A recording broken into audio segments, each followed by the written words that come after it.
Assalamualaikum, sahabat Langkah Kisah.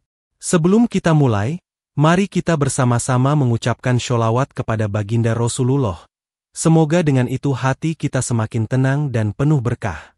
Allahumma sholli ala Muhammad wa ala ali Muhammad.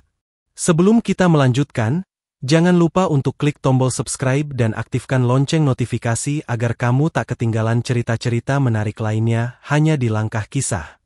Pagi itu, langit Jakarta masih diselimuti mendung. Rintik hujan membasahi aspal dan genangan air di ganggang sempit pasar. Seorang pria parubaya, tubuhnya kurus dengan baju yang sudah kusam, sedang mengais tumpukan kardus dan plastik di ujung los pasar Pramuka. Namanya Marwan. Bagi orang-orang, dia hanyalah seorang pemulung yang hidup dari barang-barang bekas. Tangannya yang kasar dan dekil menyibak sampah dengan sabar. Di antara bungkusan basah dan botol plastik, ia menemukan sesuatu yang tak biasa. Sebuah map plastik transparan, agak berdebu namun utuh. Ia buka perlahan. Di dalamnya, ada selembar kertas tebal berlogo sebuah universitas terkenal. Matanya mencoba membaca nama yang tertera di sana. Mulyono, MC, gumam Marwan lirih. Ia mengernyit. Nama itu seperti pernah ia dengar. Marwan bukan orang yang mengikuti berita. Tapi ia ingat wajah pria itu pernah terpajang di baliho besar saat masa kampanye. Mantan pejabat, dikenal tegas dan bersih. Tapi kenapa salinan ijazahnya ada di tumpukan sampah? Tak lama kemudian, Marwan membawa map itu ke sebuah warung kopi kecil di pinggir pasar. Ia menunjukkan temuan itu pada Wahyu, seorang pedagang loak yang juga cukup aktif di media sosial. Wahyu tertarik. Ia memotret salinan ijazah itu dan mengunggahnya ke akun pribadinya dengan caption yang tak main-main. Ijazah mantan pejabat kok nyangkut di tumpukan sampah? Ada apa ini? Tak butuh waktu lama, unggahan itu menyebar dengan cepat. Netizen mulai memperhatikan detail dalam foto. Bentuk ijazahnya berbeda dengan yang pernah dipamerkan Mulyono saat menjabat dulu. Ada yang bilang logonya beda, ada yang menyebutkan jenis huruf tak sama. Pihak kampus belum memberi komentar. Tapi publik sudah mulai bertanya-tanya. Apalagi ketika beberapa akun membandingkan dokumen itu dengan arsip yang beredar di internet. Marwan tidak menyangka. Hanya dalam 2 hari, namanya mulai disebut-sebut di media. Wartawan mencari tahu siapa dia, dan bagaimana ia bisa menemukan dokumen itu. Sementara di balik layar, lembaga penegak hukum mulai mengamati lebih serius. Sebuah kertas yang dibuang sembarangan, ternyata bisa membuka luka lama yang selama ini ditutup rapat. Hingga malam hari, unggahan foto salinan ijazah itu masih menjadi perbincangan hangat. Beberapa akun jurnalis independen mulai menelusuri siapa sebenarnya Marwan, si pemulung yang kini jadi sorotan. Media arus utama mulai menghubungi pihak kampus, namun belum ada jawaban. Di saat publik menunggu klarifikasi, 2 pria berpakaian preman mendatangi Marwan di warung tempat ia biasa beristirahat. Salah satunya memperlihatkan kartu identitas resmi. "Pak Marwan, kami dari Bareskrim. Kami ingin mengajak Bapak untuk memberikan keterangan lebih lanjut," ujar mereka dengan tenang. Marwan gelagapan. Ia tak mengerti apa yang sedang terjadi. Namun pria-pria itu memperlakukannya dengan sopan. Mereka mengantar Marwan ke sebuah mobil hitam dan membawanya ke gedung Bareskrim. Sesampainya di sana, Marwan diminta duduk dan bercerita. Ia menjelaskan bagaimana ia menemukan map plastik itu, apa yang ia lakukan setelah menemukannya, dan kepada siapa ia menunjukkannya. Para penyidik mencatat semuanya dengan teliti. "Apakah Bapak menyadari bahwa dokumen yang ditemukan itu adalah sesuatu yang penting?" tanya salah satu penyidik. Marwan menggeleng. "Saya kira cuma kertas biasa, Pak. Tapi karena ada nama pejabat, saya kasih lihat ke Wahyu." Sementara Marwan memberi kesaksian, tim penyidik sudah mengamankan salinan ijazah itu. Mereka memutuskan untuk melibatkan ahli forensik dokumen, karena dugaan publik mulai mengarah pada kemungkinan pemalsuan. Bareskrim memanggil nama yang tak asing di dunia forensik, Profesor Dr. Arif Satria. Beliau bukan ahli sembarangan. Ia pernah mengungkap pemalsuan dokumen akademik tingkat nasional, dan menjadi saksi ahli dalam beberapa kasus besar. Ketika Profesor Arif menerima salinan ijazah itu, ia langsung menutup ruangan laboratoriumnya. Ditemani beberapa asisten dan teknisi, ia mulai bekerja diam-diam, jauh dari jangkauan publik. Sementara itu, berita tentang Marwan semakin tersebar. Sebuah saluran berita bahkan menampilkan judul besar, "Pemulung temukan salinan ijazah mantan pejabat, asli atau palsu." Marwan hanya bisa terdiam di ruang tunggu Bareskrim, menatap layar televisi yang menayangkan wajahnya dengan suara narator menggema, seolah kisah hidupnya kini jadi tontonan seluruh negeri. Dan di tempat lain, di balik mikroskop dan alat-alat canggih, Profesor Arif Satria mulai melihat sesuatu yang tidak biasa pada kertas itu. Sesuatu yang akan membawa cerita ini ke arah yang tak terduga. Di dalam laboratorium forensik yang sunyi, Profesor Arif Satria bekerja tanpa gangguan. Lampu putih terang memantulkan cahaya di atas meja kaca. Di hadapannya, salinan ijazah atas nama Mulyono terbuka rapi. Ia menyiapkan beberapa alat, mikroskop cahaya, scanner UV, dan spektrometer tinta. Baginya, setiap dokumen menyimpan jejak, dan setiap jejak pasti meninggalkan cerita. Langkah pertama, ia memeriksa jenis kertas. Dengan cahaya tembus, ia melihat watermark yang seharusnya hanya dimiliki oleh institusi pendidikan resmi. Namun yang ia temukan adalah watermark generik, umum dijual di pasaran. Tidak lazim untuk ijazah kampus sekelas ini, gumamnya. Lalu ia lanjutkan ke pemeriksaan tinta. Pada halaman depan, tinta tanda tangan terlihat menyatu sempurna dengan kertas. Namun di halaman belakang, warna tinta berbeda secara spektral. Bahkan usia tintanya tidak seragam. Satu bagian tampak baru, sementara bagian lain menunjukkan usia lebih lama. Ini artinya, sebagian tanda tangan atau tulisan mungkin ditambahkan belakangan. Yang paling mencolok adalah bagian tanda tangan pembimbing akademik. Berdasarkan data kampus yang tersedia, Profesor Satria menemukan bahwa nama dosen pembimbing yang tercantum sudah wafat 3 tahun sebelum tanggal yang tertulis pada ijazah. Bagaimana mungkin seseorang menandatangani dokumen setelah wafat? Pikirnya tajam. Profesor Arif segera menyusun laporan awal dan mengirimkan temuannya ke penyidik Bareskrim. Meski belum menyimpulkan secara eksplisit bahwa dokumen ini palsu, tanda-tanda awalnya sudah sangat jelas. Dan penyidik mulai melihat pola. Sementara itu, Marwan dipulangkan ke rumah kontrakannya oleh petugas. Ia diberitahu bahwa peranannya dianggap selesai untuk sementara waktu. Namun namanya sudah terlanjur dikenal. Wartawan mulai berdatangan. Beberapa ingin wawancara, sebagian hanya ingin mengambil gambar. Marwan merasa asing dengan sorotan seperti itu. Ia hanya ingin kembali memulung dan makan nasi hangat seperti biasa. Namun cerita ini belum selesai. Karena malam itu, seorang penyidik utama menerima telepon langsung dari Profesor Arif. "Besok saya akan paparkan hasil lengkapnya. Temuan ini akan mengubah banyak hal," ucap sang profesor dengan suara yang datar tapi tegas. Dan di luar gedung, Jakarta masih menyala.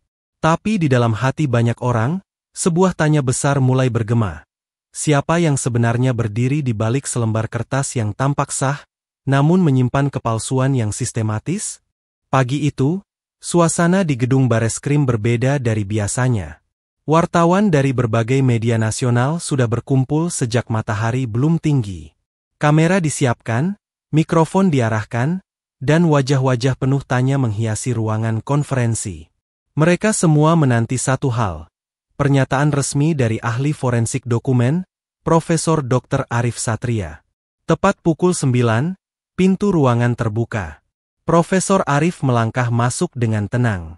Mengenakan jas abu-abu, dasi gelap, dan membawa map berisi laporan lengkap hasil pemeriksaannya. Di belakangnya, beberapa petugas Bareskrim mengikut dengan raut wajah serius. Tanpa basa-basi, konferensi pun dimulai. "Assalamualaikum warahmatullahi wabarakatuh," ucap Profesor Arif membuka pernyataannya.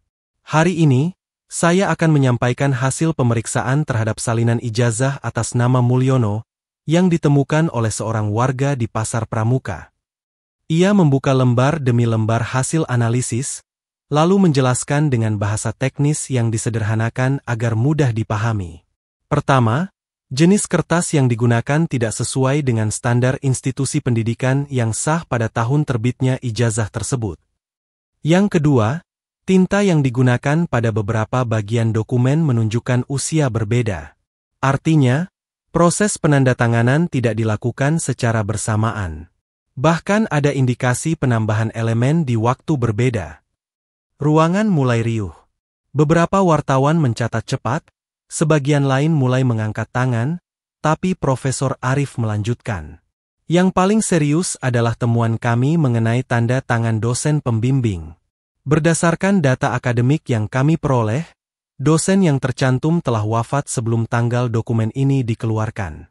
Artinya, tanda tangan tersebut tidak mungkin asli secara biologis maupun hukum.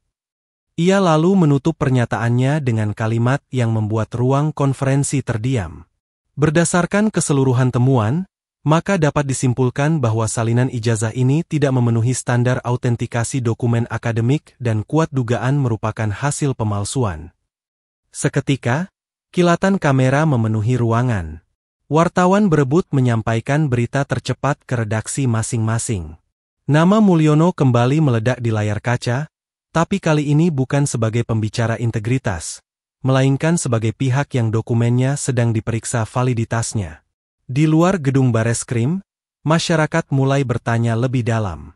Apakah ini hanya satu kasus tunggal? Ataukah ada jaringan yang lebih luas? Sementara itu, di balik layar, penyidik membuka berkas lama dan mulai menelusuri perjalanan akademik Mulyono dengan lebih rinci. Namun di sudut lain ibu kota, Marwan menonton berita itu dari warung kopi kecil, ditemani teh manis dan sepotong gorengan. Wajahnya datar, namun matanya menyimpan rasa yang sulit diungkapkan. Heran, takut, dan entah mungkin, bangga. Di meja penyidik Bareskrim, salinan laporan forensik dari Profesor Arif menjadi dasar untuk membuka sejumlah berkas lama. Riwayat pendidikan Mulyono ditelusuri ulang. Kapan ia masuk kuliah, siapa pembimbingnya, mata kuliah yang ia ambil, hingga kapan dia dinyatakan lulus. Arsip dari kampus dimintakan resmi, termasuk lembar nilai, surat tugas akhir, dan tanda tangan dosen yang masih hidup. Namun semakin dalam mereka menelusuri, semakin banyak celah yang terbuka. Salah satu staf kampus menyatakan tidak pernah melihat Mulyono menghadiri sidang akhir. Ada pula kejanggalan bahwa judul tugas akhirnya sama persis dengan milik mahasiswa lain 2 tahun sebelumnya. Penyidik mulai mencurigai bahwa Mulyono tak hanya memalsukan ijazah, tetapi juga seluruh proses akademiknya. Namun nama Mulyono bukan nama sembarangan. Ia adalah mantan pejabat yang dikenal luas, memiliki banyak koneksi dan pernah duduk di kursi penting.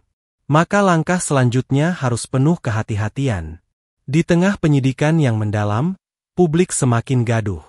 Media terus menayangkan perkembangan kasus, sementara berbagai opini bermunculan di kanal YouTube, media sosial, hingga forum diskusi daring. Banyak yang masih tak percaya bahwa seorang seperti Mulyono bisa melakukan kecurangan. Tapi sebagian lainnya merasa inilah saatnya membuka semua kepalsuan yang selama ini ditutup rapi. Di sisi lain, Marwan hanya bisa menyaksikan semuanya dari jauh. Ia kembali ke aktivitas memulungnya dengan rasa campur aduk. Beberapa relawan datang menawarkan bantuan, bahkan sebuah lembaga kemanusiaan membelikan kontrakan sederhana untuknya agar tak lagi tidur di emperan. Namun Marwan tetap merasa asing dengan semua perhatian itu. Kalau bukan saya yang nemu, mungkin orang lain, ucapnya lirih suatu malam, saat diwawancarai seorang jurnalis muda. Saya cuma ambil barang bekas. Tapi ternyata, ada kebenaran di dalamnya. Penyidik kini menghadapi pertanyaan besar. Jika benar ada pemalsuan, siapa yang membuatnya? Apakah ini kerja satu orang, atau bagian dari sistem? Di ruang kerja yang hening, seorang penyidik senior menatap berkas fotokopi ijazah itu lama. Ia tahu, untuk mengungkap ini sepenuhnya, mereka akan menghadapi kekuatan yang jauh lebih besar dari sekadar selembar kertas. Karena kebenaran, seringkali harus bertarung melawan kekuasaan. Beberapa hari setelah konferensi pers, suasana kantor Bareskrim berubah menjadi lebih tegang. Surat permintaan klarifikasi resmi telah dikirimkan ke pihak kampus tempat Mulyono mengaku menempuh pendidikan pasca sarjana. Rektor mengutus tim hukum kampus untuk menjawab, namun nada surat balasannya terkesan hati-hati dan defensif. Mereka menyebutkan bahwa data akademik mahasiswa lama sedang dalam proses digitalisasi, dan mereka tidak dapat memberikan informasi lengkap dalam waktu singkat. Namun penyidik tahu, ini adalah bentuk perlawanan halus.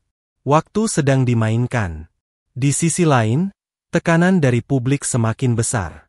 Para pengamat pendidikan mulai angkat bicara di media. Salah satu pengamat menyebut bahwa kasus ini bisa jadi membuka kotak Pandora besar. Kalau satu tokoh bisa lolos dengan ijazah seperti itu, berapa banyak lagi yang tersembunyi di balik jabatan dan popularitas? Sementara itu, Profesor Arif kembali muncul di televisi dalam sebuah program diskusi. Ia berbicara dengan tenang, namun kalimatnya memukul keras. Kita hidup dalam sistem yang seringkali mengandalkan reputasi, bukan validitas. Padahal, sebuah bangsa tidak dibangun dari nama besar, tapi dari kejujuran yang kecil, seperti yang ditunjukkan oleh seorang pemulung. Ucapan itu viral. Potongan videonya menyebar di berbagai platform. Banyak orang menyandingkan foto Profesor Arif dan Marwan sebagai simbol perlawanan terhadap kebohongan. Di tengah hiruk-pikuk itu, muncullah sebuah video lama di internet. Video berdurasi 2 menit, berisi pidato Mulyono saat ia menerima penghargaan atas integritas birokrasi. Dalam pidato itu, Mulyono menyebut, tak ada yang lebih suci dari ilmu dan kejujuran. Video itu kini dibanjiri komentar pedas. Masyarakat mulai mempertanyakan, benarkah integritas itu pernah ia miliki? Sementara itu di sudut kota, Marwan kini hidup lebih layak. Ia masih memulung, tapi tak lagi tidur di emperan. Namun diam-diam, ia mulai menyimpan rasa takut. Bukan karena statusnya sebagai saksi, tapi karena ia merasa masuk ke dunia yang terlalu besar dan terlalu gelap untuk seorang seperti dirinya. Sore itu, seorang lelaki tak dikenal menghampirinya di pasar. Berpakaian rapi, mengenakan topi, dan berbicara dengan tenang. Pak Marwan, kami sarankan Bapak lebih berhati-hati mulai sekarang. Beberapa orang tidak suka kebenaran keluar dari tempat sampah. Marwan terdiam. Untuk pertama kalinya, ia menyadari bahwa kebenaran yang ia temukan bisa saja membahayakan nyawanya sendiri. Malam itu, gedung Bareskrim masih menyala hingga larut. Di ruang kerja tertutup, para penyidik menggelar rapat internal setelah menerima dokumen tambahan dari kampus. Salah satu berkas yang paling mengejutkan adalah daftar yudisium tahun kelulusan Mulyono. Namanya tidak tercantum. Tidak hanya itu, sistem administrasi kampus tidak pernah merekam adanya tugas akhir atas nama Mulyono dalam katalog perpustakaan maupun basis data skripsi. Satu demi satu petunjuk membentuk satu gambar besar, bahwa Mulyono tidak pernah benar-benar menyelesaikan pendidikan pasca sarjananya secara sah. Seorang penyidik muda memukul meja pelan. Ini bukan cuma soal ijazah. Ini soal kebohongan yang bertahun-tahun jadi dasar karirnya. Penyelidikan pun mengarah ke orang-orang yang mungkin terlibat dalam pembuatan dokumen palsu itu. Diduga ada pihak dalam kampus yang membantu, dengan imbalan tertentu. Bahkan beredar kabar bahwa sebagian besar dokumen akademik Mulyono disusun secara kilat menjelang pencalonan dirinya sebagai pejabat publik dulu. Namun di luar sana, publik sudah lebih dulu menyimpulkan. Nama Mulyono hancur di tengah sorotan. Lembaga-lembaga yang dulu pernah bekerja sama dengannya mulai menarik diri. Beberapa penghargaan dicabut. Dan lembaga anti korupsi ikut memantau perkembangan penyelidikan dengan saksama. Sementara itu, Marwan kembali ke kehidupan yang lebih sunyi. Ia menolak banyak tawaran wawancara dan bantuan berlebihan. Yang ia butuhkan hanyalah hidup tenang. Namun tanpa ia sadari, kisahnya menjadi simbol perlawanan rakyat kecil terhadap kebohongan besar. Beberapa aktivis sosial mengabadikan kisahnya dalam mural sederhana di tembok pasar. Seorang pemulung dengan map lusuh di tangan, berdiri di antara tumpukan sampah, dengan bayangan gedung megah di belakangnya. Di bawahnya tertulis, Kebenaran kadang lahir dari tempat paling dibenci. Dan mungkin, memang begitulah adanya. Dalam sunyi malam itu, Profesor Arif menutup berkasnya. Ia memandang jendela, lalu berbisik lirih. Kadang, hanya satu lembar kertas yang mampu mengguncang bangunan kebohongan selama puluhan tahun. Dan lembar itu, tak lain adalah ijazah yang dibuang di tumpukan sampah.